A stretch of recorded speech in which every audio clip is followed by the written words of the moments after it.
ஒரு கிராமத்தில் தேவதாஸ் என்ற வணிகர் இருந்தார். அவருக்கு 2 மகன்கள். மூத்த மகனின் பெயர் ரவிக்குமார், சிறிய மகனின் பெயர் கோபால். தேவதாஸின் மனைவியின் பெயர் கிராந்தி. கிராந்தி பூஜை மற்றும் சடங்குகளை பின்பற்றுவதில் அக்கறை இல்லாமல் இருந்தார். அவரும் பூஜை செய்வதில்லை மற்றும் வீட்டில் இருப்பவர்களையும் பூஜை செய்ய விடுவதில்லை. மூத்த மகனுக்கு திருமணம் நடைபெற்றது. அவர் அருகிலுள்ள கிராமத்தில் தரம்தாஸ் என்பவரின் மகளை மணந்தார். திருமணமான அந்த பெண் சிவபெருமான் மீது மிகுந்த ஈடுபாடு கொண்டிருந்தார்.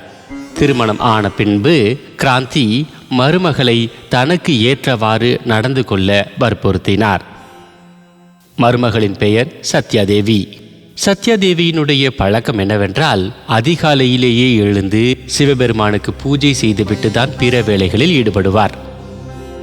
ஒரு நாள் சிவபெருமானின் கோயிலுக்கு செல்வதற்கு மருமகள் சத்யாதேவி தயாரான போது மாமியார் சொன்னார், மருமகளே, காலங்காத்தால எங்க போற? அத்தை, நான் சிவன் கோயிலுக்கு போறேன். என்னது, நீ சிவபெருமான பூஜிப்பியா? ஆமாங்க அத்தை, நான் சிவபெருமானுக்கு பூஜை செஞ்சுட்டு தான் எந்த வேலையும் தொடங்குவேன். நான் சின்ன வயசுல இருந்தே சிவபெருமான பூஜிக்கிறேன். நான் இதை எங்க அம்மா வீட்டுல இருந்தே தான் பண்ணிக்கிட்டு இருக்கேன். அது உங்க அம்மா வீடு, ஆனா இது நீ புகுந்த வீடு. இங்க நான் என்ன நினைக்கிறேனோ அதான் நடக்கும். நீ கோவிலுக்கெல்லாம் ஒன்னும் போக வேண்டாம். இங்க பூஜையெல்லாம் பண்ண மாட்டாங்க. எந்த சாமி மேலேயும் எங்களுக்கு நம்பிக்கை கிடையாது. இங்க பூஜைலாம் செய்யக்கூடாது, புரிஞ்சுதா? அப்போது மாமனார் அங்கு வந்தார். கிராந்தி, மருமகளை ஏன் திட்டிக்கிட்டு இருக்கிற? ஏங்க, என்னாச்சுன்னு தெரியுமா? நமக்கு எப்படிப்பட்ட மருமக வந்திருக்கா தெரியுமா? என்னாச்சு? மருமக என்ன பண்ணா? உங்க ஆசையான மருமக சிவபெருமான பூஜிக்க கோவிலுக்கு போறா. நிறுத்துங்க இவள. நமக்கு இதுலலாம் நம்பிக்கை இல்லைன்னு சொல்லுங்க. அட என்னம்மா நீ, உனக்கு பூஜை புனஸ்காரத்துல ஈடுபாடு இல்லைன்னா அது உன்னோட வச்சுக்கோ. மருமகளுக்கு இதுல நல்ல ஈடுபாடு இருக்கு, அப்புறம் என்ன? இல்லங்க, நான் மருமகளை பூஜைலாம் செய்ய அனுமதிக்க மாட்டேன். இன்னைக்கு இவ கோவிலுக்கு போவா, நாளைக்கு என் பையனை பூசாரி ஆக்கிடுவா.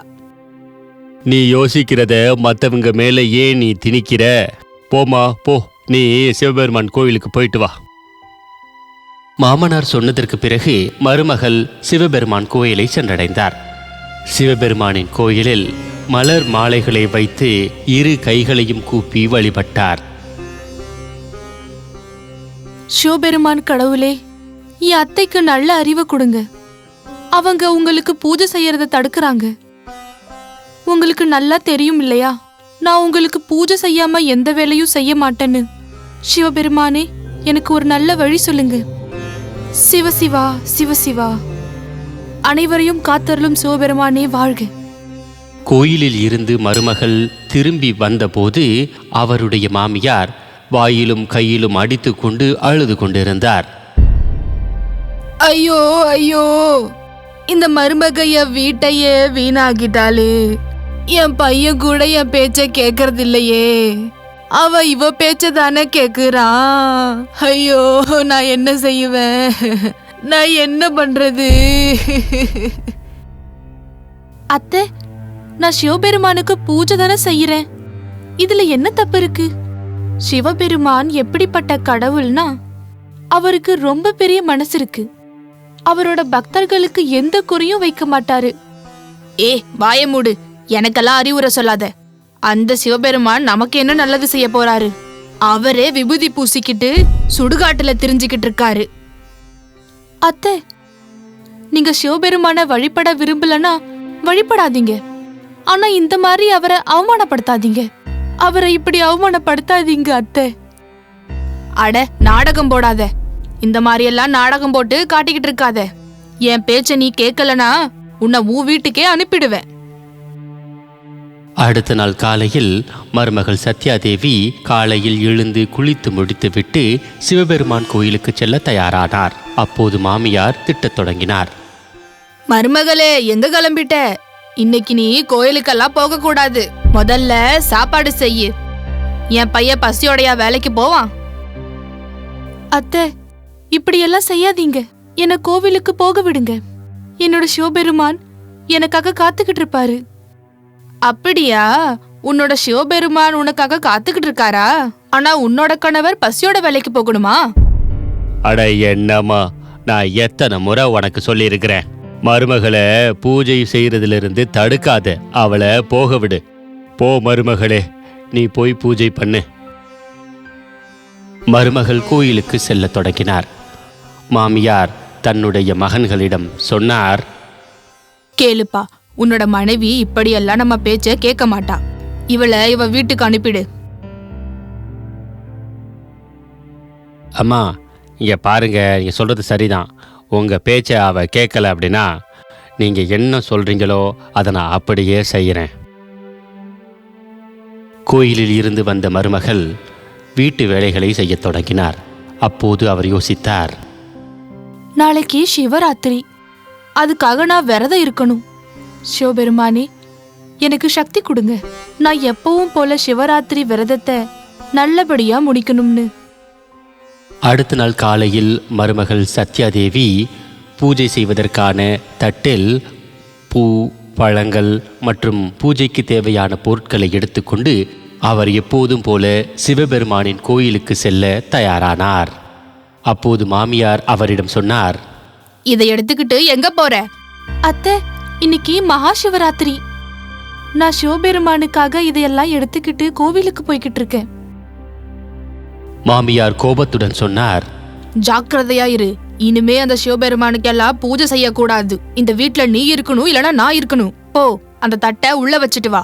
வீட்ல இருந்து வெளியவே போக கூடாது, புரிஞ்சுதா?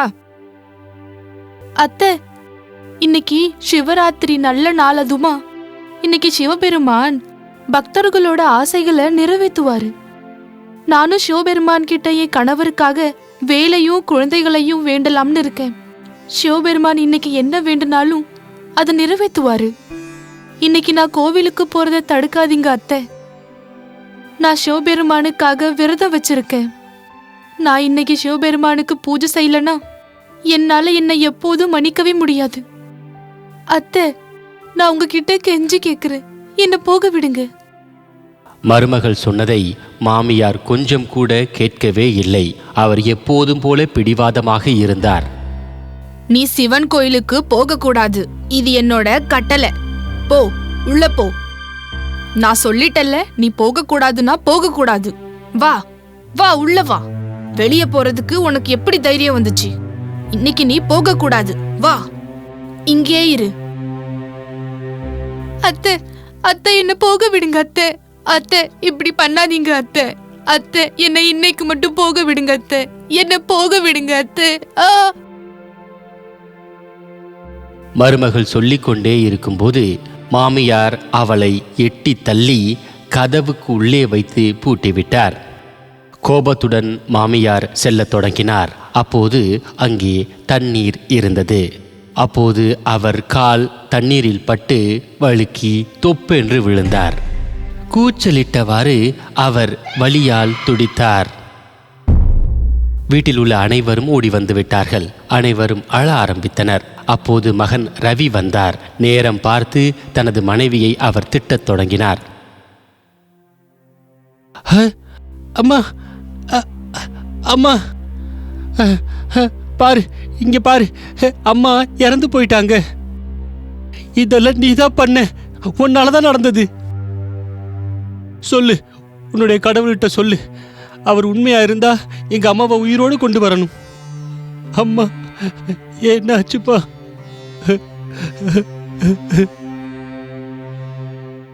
மருமகளை வெளியே தள்ளுங்க, அவதா இதெல்லாம் செஞ்சிருக்கிறா.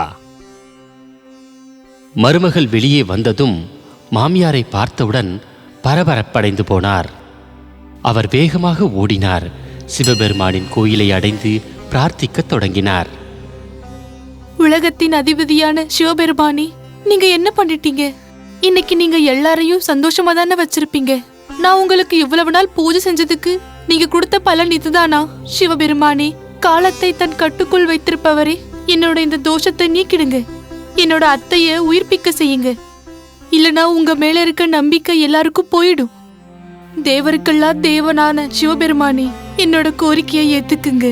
நீங்க என்னோட அத்தைய உயிர்ப்பிக்க செய்யலன்னா நான் இங்கேயே உங்க காலடியில என் உயிரை விட்டுடுவேன்.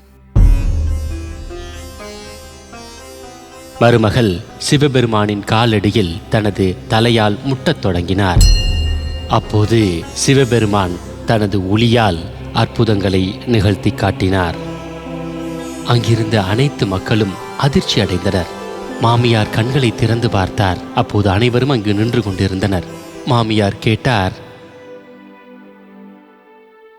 நீங்க எல்லாரும் இங்க என்ன பண்றீங்க? என்னாச்சு? இங்க பாருமா, திடீர்னு நீ இறந்து போயிட்ட. அப்புறம் நீ இப்ப உயிரோட வந்திருக்கிற. இது என்னோட மருமகளோட பூஜையினால தான் இருக்கும். என் மருமக சத்யா எங்க இருக்கா? மருமகளே, மருமகளே, அம்மாடி நீ எங்க இருக்க? உன்னுடைய நிலையை பார்த்து அவ சிவபெருமான் கோயிலுக்கு போனா. அவளோட பிரார்த்தனையின் விளைவாத்தான் நீ உயிரோட வந்திருக்க. நேரத்தை வீணாக்காதீங்க. வாங்க வாங்க, கோவிலுக்கு போய் சிவபெருமானிடம் மன்னிப்பு கேட்கலாம்.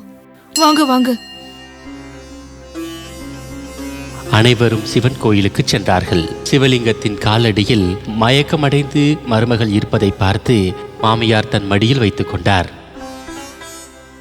மருமகளே, மருமகளே, கண்ண தெரமா. சிவபெருமானே, என்னோட தப்ப மன்னிச்சிருங்க. இன்னையிலிருந்து நானும் உங்களுக்கு பூஜை செய்யறேன். சிவபெருமானின் அருளால் மருமகளுக்கு மயக்கம் தெளிந்தது. மயக்கம் தெளிந்து அவர் பார்த்தபோது மாமியாரின் மடியில் இருந்தார். மாமியார் மருமகளிடம் மன்னிப்பு கோரினார். மருமகளே, என்ன மன்னிச்சிருமா. நான் உன் பூஜைக்கு குறுக்க வந்துட்டு இருந்தேன். உன்னோட பூஜையாலையும் சிவபெருமானோட அருளாலையும் எனக்கு மறுவாழ்வு கிடைச்சிருக்கு. என்ன மன்னிச்சிருமா மருமகளே. சத்யா, என்னையும் மன்னிச்சிடு. நானும் உனக்கு நிறைய தொல்லை கொடுத்துருக்கிறேன். உன்னைய அவமானப்படுத்தி இருக்கேன். என்னையும் மன்னிச்சிடுமா. மன்னிப்பு தான் கேட்கணும்னா என்னோட சிவபெருமான் கிட்ட கேளுங்க. சிவபெருமான் அவங்க பக்தர்களை யாரையும் கைவிட மாட்டாரு. என்ன பாக்குறீங்க? சொல்லுங்க. இந்த உலகை ஆளும் சிவபெருமானே, தேவர்க்கெல்லாம் தேவரே. சிவபெருமானை போற்றி, சிவனே போற்றி. Her her Mahadev, her her Mahadev. அனைவரும் மகிழ்ச்சியுடன் தங்களுடைய வீடுகளுக்கு திரும்பினார்கள்.